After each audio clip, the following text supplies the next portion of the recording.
Now, truth is one thing. The position that people take concerning the truth is a whole nother thing.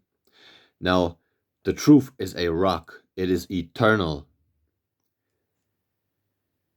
Feelings are temporary. They shift and change like sand. Now, what do the scriptures say? What are you supposed to build your house or your being or your nature on?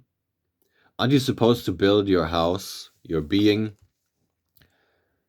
on a rock, on a solid foundation, and not on things that are temporary, things that shift all the time, things that are outside of you?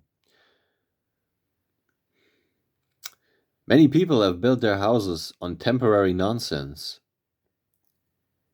on feelings that come and pass. But what happens if you take away the temporary nonsense that they built their houses upon? Their foundation crumbles, the foundation of their very being crumbles, and their house falls. And how great is the fall of that house?